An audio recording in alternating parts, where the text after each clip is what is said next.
दर्ज हुए हैं तो उसकी कॉपी नहीं मिली है किसी को नहीं मालूम अभी तक कि उस एफआईआर में क्या है, कौन सी धाराएं कौन सी नहीं है। जब ये लड़कियां मेडल जीत के आती हैं तो हम सब ट्वीट करते हैं, सब कहते हैं कि हमारा गर्व है।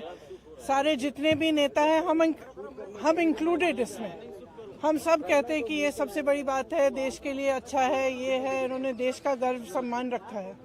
और आज जब सड़क पे बैठी हुई हैं, जब कह रही है कि हमारी बात सुन लीजिए, हमारे साथ गलत हुआ है, तो कोई सुनने को तैयार नहीं।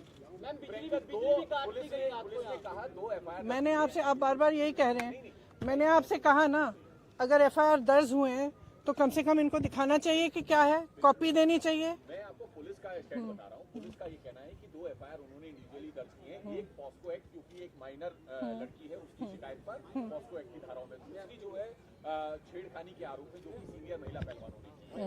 और अब इन्वेस्टिगेशन को लेकर जो होना चाहिए उसको लेकर आपका क्या स्टैंड है? दूसरा ये अरेस्टिंग की जो बात, देखिए सीधी सी बात है, इतने जो सीरियस एलिगेशंस हैं इस शख्स के बारे में, तो पहले रिजाइन तो करें, उनको पद से तो हटाएं। जब तक पद पे हैं तब तक प्रेशर डालते रहेंगे, तब तक करियर बर्बाद करते रहेंगे लोग। इन्वेस्टिगेशन चल रहा है, इसका मतलब क्या है?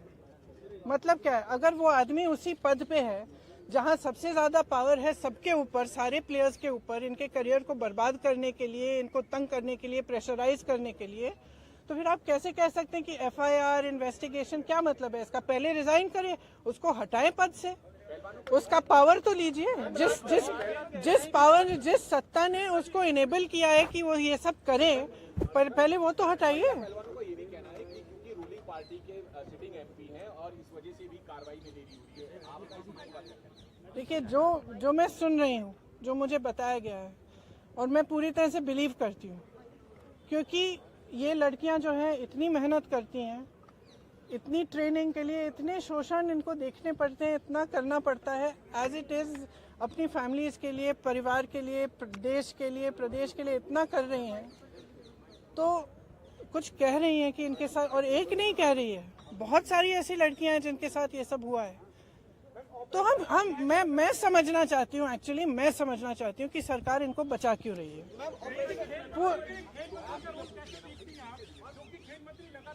बातचीत कर रहे थे, एफआईआर कभी भी हो सकती है, हमने कई राउंड की बातचीत करी।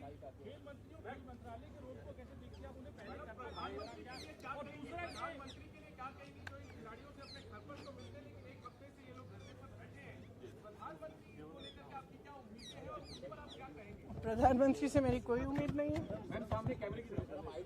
क्योंकि अगर प्रधानमंत्री जी को इतनी भी परवाह होती तो कम से कम बात तो करते, बुला तो लेते। फिर से जब आपने मेडल लेके आए तो आपने बुलाया ना, घर चाय पिलाई, तो बुलाइए, बात करिए।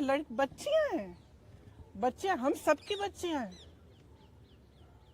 और मतलब और क्या कह रही, ये कह रही है ना कि हमारी 2024 का इलेक्शन है।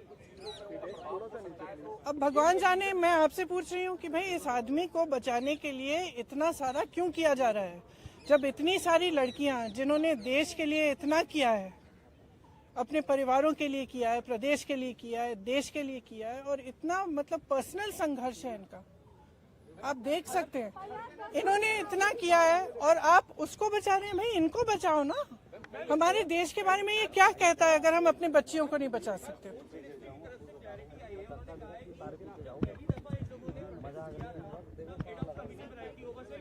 देखिए, आप भी जानते हैं, हम भी जानते हैं कि कमेटियां क्या होती हैं। बात टालने का काम होता है कमेटियां। हम कमेटी बना रहे हैं, आप कमेटी के साथ बात कर लो आप, और फिर बात खत्म। यही चाहती है ना सरकार। क्यों?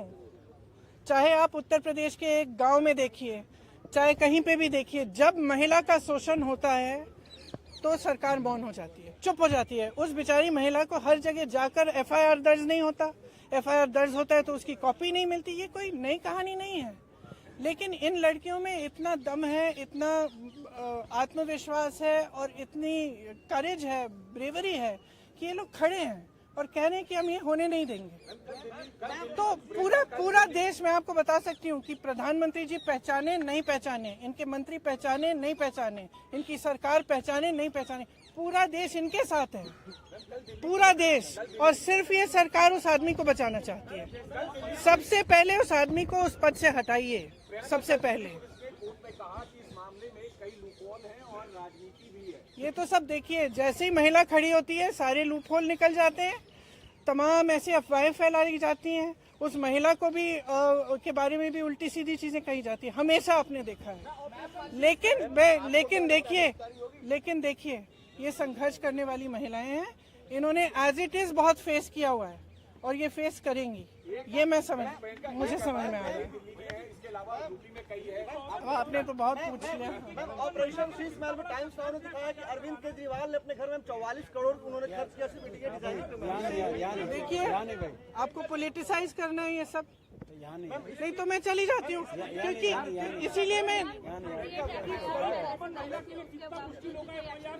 यही तो बात है। तो एक्शन तो तब होगा जब पब्लिक प्रेशर आएगा। फ्रैंकली आज ये स्थिति है कि पब्लिक इनके साथ है, पब्लिक प्रेशर डाले। मैं इस देश की हर एक महिला को, हर एक लड़की को कहना चाहती हूँ, ये लड़कियाँ अकेली खड़ी हैं यहाँ, आप इनके साथ खड़े हो और इनकी आवाज़ को आप बुलंद करो, क्योंकि जब तक आप खड़ी नहीं होंगी तब तक कोई एक्शन नहीं होगा। इस मामले को निपटने की कोशिश होगी, उसके बाद कुछ नहीं होगा। तो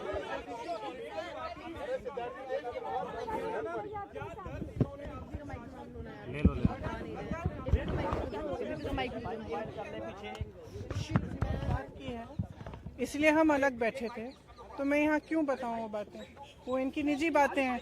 लेकिन मैं इतना बताना चाहती हूँ कि मुझे इन पर बहुत गर्व है कि ये आज इस चीज़ को लेकर खड़े हुए हैं और इसमें कोई पॉलिटिकल बात नहीं है। इसका राजनीतिकरण बिल्कुल नहीं होना चाहिए और अगर होगा तो एक बहुत बड़ी शेम होगी और हम सबको इनके साथ खड़ा होना चाहिए। बस इतनी सी बात।